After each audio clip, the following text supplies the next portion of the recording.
I think America and the world also knows that Iraq no longer has the weapons. And I believe the mobilization that's been done was in fact done partly to cover the huge lie that was being waged against Iraq about chemical, biological, and nuclear weapons. Can you tell us what you're doing with regard to them? Are you building them? What's the status of your country and nuclear weapons? In the trigger-happy post-9/11's world, the favored way to instigate a war is to demand that the designated evildoer prove a negative. Frankly, it would be very helpful if we could get access to bin Laden and Mullah Omar. And I said when I was here in October that I believe that they're here in Pakistan. Where is Osama bin Laden? You all have been there for 8 years, you tell me.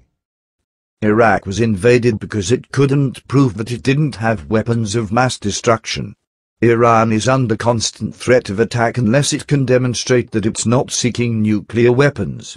And now Pakistan is being chastised for allegedly harboring Osama bin Laden, who in all probability has been dead and buried for 8 years. Questioning Pakistan's willingness to pursue bin Laden and other al-Qaeda leaders, U.S. Secretary of State Hillary Clinton last year told a group of Pakistani editors, "I find it hard to believe that nobody in your government knows where they are, and couldn't get them if they really wanted to." And in a recent interview with Fox News, Clinton charged that elements of the Pakistani government know where bin Laden is hiding. But what if bin Laden is not hiding in Pakistan? What if he's been dead since December 2001? How then does Islamabad prove that some of its government officials are not concealing his whereabouts?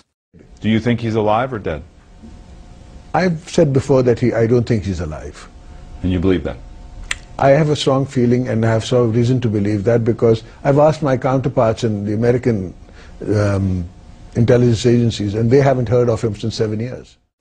While the mainstream media rarely, if ever, questioned the belief that bin Laden is still alive, some cracks have been appearing in the consensus.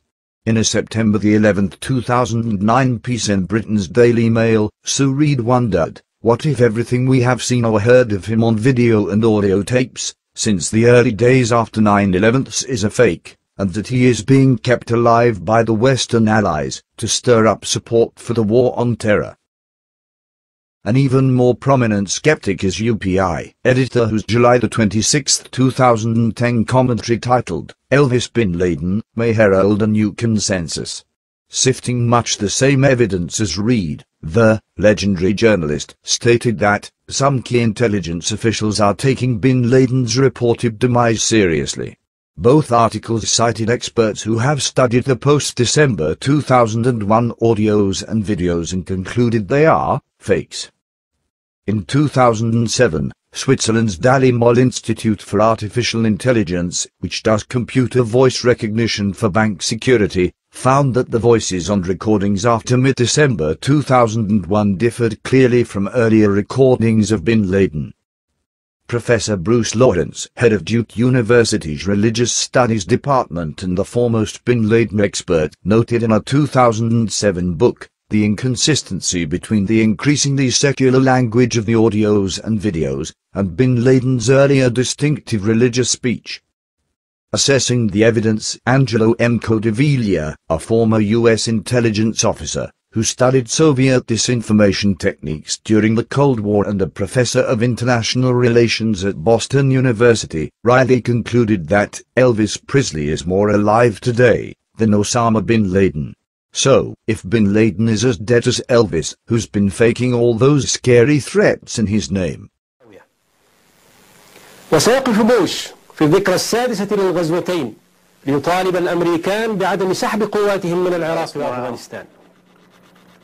Bush, you thought you would be remembered by history as the president who waged a series of successful crusades against the Muslims.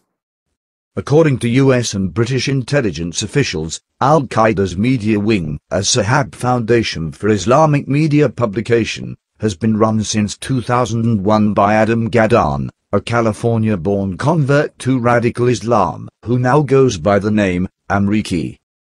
The case of Adam Gaddan is really a case study. He was a teenager when he first went on the internet, a son of a Catholic and a Jewish from California who went on the internet and was recruited, initially was converted because of what he saw on the internet. Eventually, handlers of Al-Qaeda made him join Al-Qaeda, and to me he presents one of the dangerous elements that we are facing today as Americans in this society, using individuals like Adam Gaddan, who lived in this country, was part of this community, using his own life experience to describe how great it is to be part of Al-Qaeda. And listening to his messages, which are in English, and they are coming quite often. Just this year we had about 3 messages from him, as you could see, with unbelievable quality, messages in English.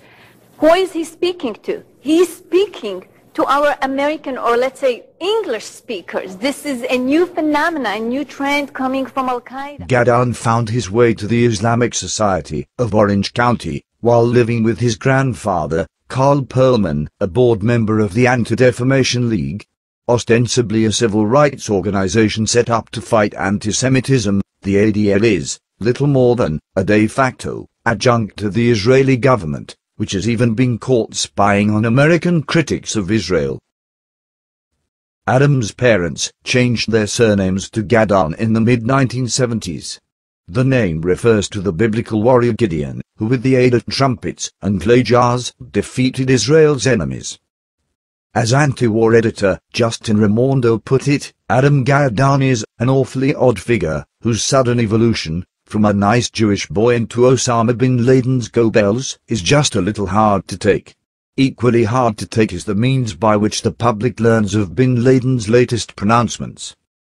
Almost every statement by Osama bin Laden published on the internet is first made public by Site and Intel Center, according to a Spiegel Online profile of Rita Cates, Josh Devon and Ben Vansk, who founded the 2 companies that supposedly track Al-Qaeda online.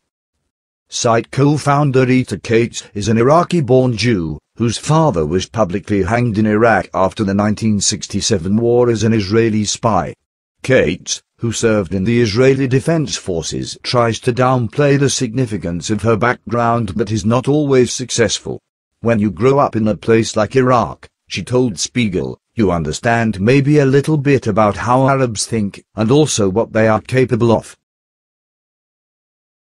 When Neil Krowetz, a researcher and computer security consultant, analyzed the 2006 Al-Qaeda video of Ayman al-Zawahiri for alterations and enhancements, he discovered that the As-Sahab and Intel Center logos had been added at the same time. Attempting to make light of the understandable suspicions that the terror trackers are working for Israeli intelligence, the Spiegel article jokes, and the conspiracy theorists pontificating that Site and Intel Center shoot the bin Laden videos themselves will continue to exist in the future. And Cates, Vansk, and Devon will continue to see the humor in such theories. Yep. This is Mossad headquarters. Exactly. Where is Osama bin Laden? You all have been there for 8 years, you tell me. But with the hunt for the elusive bin Laden having already cost thousands of lives and trillions of dollars, perhaps Americans should demand conclusive proof that Israel hasn't conned them into fighting a phony war on terror.